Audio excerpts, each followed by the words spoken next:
ইঞ্জিনিয়াররা কি ইঞ্জিনিয়ারিং পড়ে তাদের জীবনের সেলফ ইঞ্জিনিয়ারিং করতে পারে? পারে না। কে পারে? তাদের ম্যানেজারেরা পারে। অনেকেই হয়তো জানেন না, আইটিতে ইঞ্জিনিয়ারদের কাজ কিন্তু কোড লেখা নয়, বরং তাদের সারাদিনের কাজ হলো কোনো একটা কোড কেন চলছে না সেটা খুঁজে বার করা। আর হঠাৎ করে যদি কোডটা চলতে শুরু করে, সেটা কেন চলছে সেটা কাউকে বোঝাতে না পারা। পরীর মতন ছোট্ট একটা চেঞ্জ রিকোয়েস্ট দিয়ে যেটা শুরু হয়, সেটা খুব তাড়াতাড়ি একটা ফুল ফ্লেজেড প্রজেক্টে পরিণত করা হয়। আর তারপর শুরু হয় ঘন্টার পর ঘন্টা meeting, screen share, root cause analysis, আর লাস্টে আপনার ম্যানেজারের একই বক্তব্য, লেটস টেক ইট অফলাইন।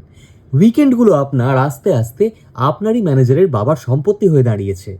ভাই, এত কিছুর পরেও ইঞ্জিনিয়ারদের কিন্তু আনন্দে আপ্লুত হওয়ার কোনো শেষ নেই। লিঙ্কডইনটা খুললো কি খুললো না, কেউ থ্রিল্ড হচ্ছে, কেউ অনার্ড হচ্ছে, আর কেউ কেউ এক্সাইটেড টু জয়েন তাদের স্বপ্নের কোম্পানি, তাদেরই স্বপ্নগুলোকে দায়িত্ব নিয়ে ভাষণ দিতে যাওয়ার জন্য। আর এদিকে আপনি আপনার শিশু মনটা নিয়ে গিট কমিটে ফাইনাল ফাইনাল বলে কমিট করে চলেছেন। প্রোডাকশনে বাগ পেলে কিন্তু সবাইকে ধরে ট্যাগ করা হয়। ক্রেডিট দেওয়ার হলে কিন্তু কাউকে খুঁজে পাওয়া যায় না। ক্রেডিট সে তো ম্যানেজারেরা নেয়, ইঞ্জিনিয়ারদের শান্তি ডেবিট করে। কিন্তু দুঃখ পাবেন না, সেলফ ইঞ্জিনিয়ারিং করুন। পারফরমেন্স রিভিউতে এইচআর তো বলেই ছিল, there is a significant scope for improvement.